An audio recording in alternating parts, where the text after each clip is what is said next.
Don't throw away your uncomfortable dining chairs, and definitely don't pay an upholstery shop hundreds of dollars to fix them. You can do it yourself.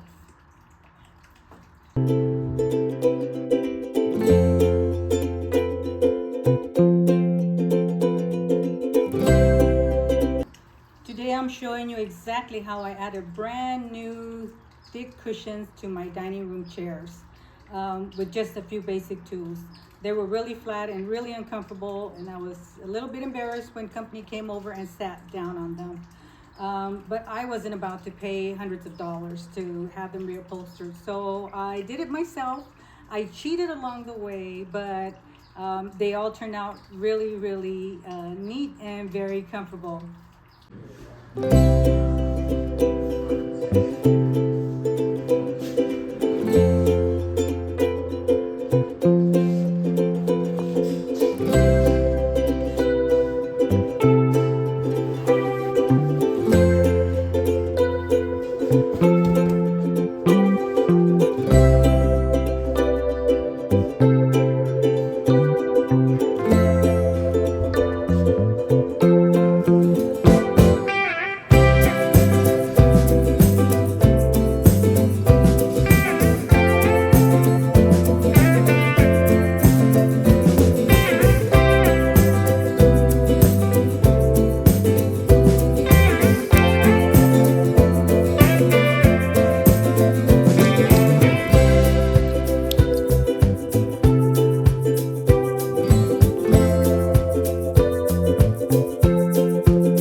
I thought it was a really easy project. It didn't take me too long, and they came out really comfortable. I saved a lot of money, and I didn't have to go buy another dining room set, and I'm really happy. Thank you for watching. Don't forget to subscribe, give me a thumbs up, share, and especially leave a comment. Thanks, you guys. See you next time. Bye.